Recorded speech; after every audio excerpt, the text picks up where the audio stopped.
Officials in the Los Angeles suburb of Arcadia have taken custody of a 13-year-old girl, and they say was kept in such isolation by her parents that she never even learned to talk. The girl still wore diapers and was uttering infantile noises when a social worker discovered the case 2 weeks ago.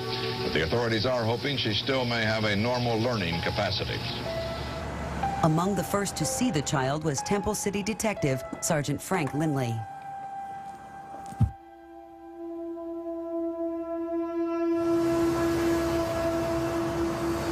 I already knew that the child was 13 and a half years old.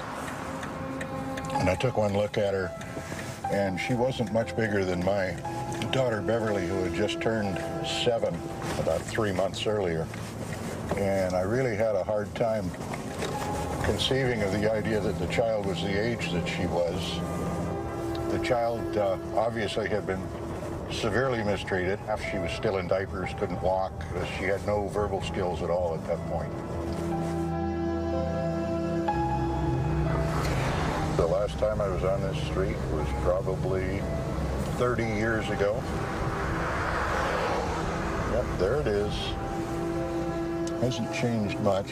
The backyard looks the same. It's all weeds and dead grass. Looks the same as it did in 1970. The house belonged to Clark Wiley.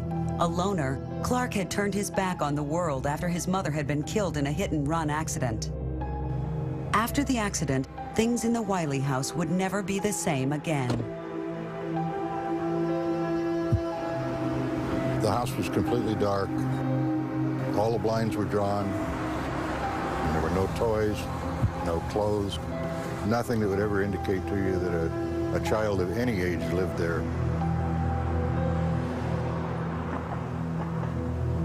The child's bedroom was back in this corner. That was the bedroom. The windows were covered to about 3 inches from the top, which was the only natural light that had ever come in there, and all the time the child was in the bedroom. The entire furnishings of the bedroom consisted of a cage with a pull-down chicken wire lid and some type of piece of wire securing it when they closed it down. There was a potty chair with some kind of homemade strapping device. For 13 years, Genie had spent her nights locked in bed, her days strapped to a potty chair. During that time, Clark had ordered his son John and wife Irene never to talk to her. In her darkened room, she had led a life of near total isolation.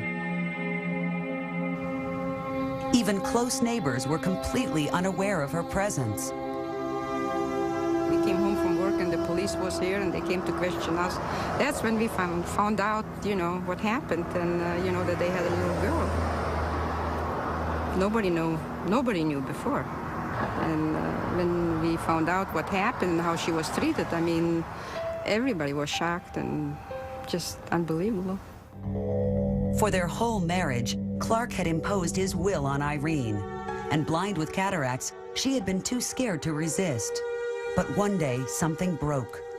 While Clark was out buying groceries, she seized her chance and fled. It was the first glimpse the world would have of Clark and Irene's dark secret. I met Clark and Irene at Temple City Sheriff's Station. They were both under arrest at the time. When we interviewed Irene, she would make no mention of the family whatsoever, particularly the children. I attempted, along with my partner, to interview Clark. He refused to talk to us. He wouldn't say a word. He never even acknowledged that he understood what we were talking about. Mr. Wiley? Yes. Why did you keep your daughter in a room? Mr. Wiley has no comment. No comment. We haven't had time to discuss the charges. We haven't even seen them. Unable to face the truth, Clark took matters into his own hands. This morning, the authorities reported the 70-year-old Clark Wiley shot and killed himself just before he was to go to court and be arraigned for child abuse. After 13 years, Genie was at last free.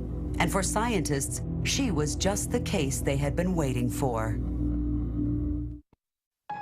For 13 years, Genie had lived a life of complete isolation. Raised in a city bedroom, Genie was as much a feral child as if she had been brought up by wolves. At 13, she was the size of a 6-year-old. Worst of all, she had never been taught to speak. The question now, could she ever learn? Genie's case was so scientifically important that the government funded a team of scientists to help answer the many questions she posed. Two of the scientists who would become especially important to Genie were child psychologist James Kent and linguist Susan Curtis. Neither had ever encountered a case as extreme as Genie's.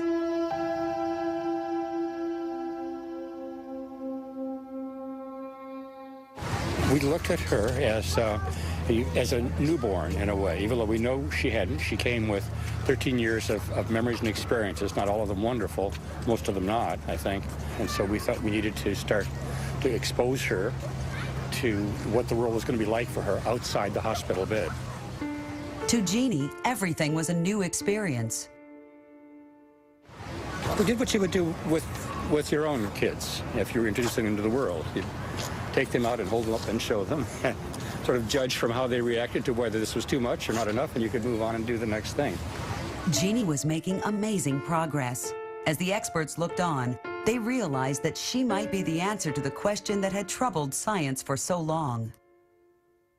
So we seized this wonderful opportunity that she provided us in as loving a way as we could, but using it to finally get our chance to address head-on specific hypotheses and notions about human language and the human mind. These hypotheses were based on the latest ideas about how children's brains developed. According to the theory, young children could only learn certain things at certain times, called critical periods. Language was one of these critical periods, and according to the theory, Genie, who was now a teenager, had missed her chance forever. But incredibly, Genie seemed to be proving the theory wrong. As this footage shows, Genie was blossoming. Not only was she delighted by the world around her, but she was learning the words for the new things she was seeing. She was extremely interested in everything around her. She wanted to know the word for everything around her. She wanted to engage people all around her. She was not mentally deficient. Her lights were on, and everyone who worked with her, from teachers to therapists to me, knew that she was not retarded. It was clear as day. And as she began to learn more and more words, hundreds of words, much more rapidly than I ever imagined, and stringing them together, I began to think maybe I will be wrong. Maybe she will be the one that will prove that this hypothesis is incorrect. But Genie could not escape the effects of her past so easily.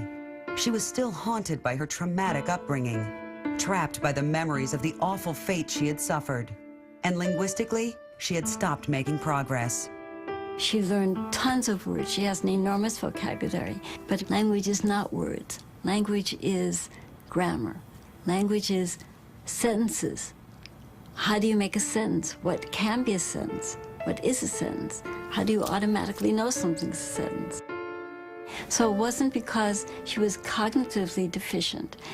In other respects, it was because she was cognitively deficient in this island of human mind, the mental faculty that we call grammar. At the time Genie was found, brain science was in its infancy. But today, we have a much clearer picture of what actually happens in cases of extreme neglect like Genie's.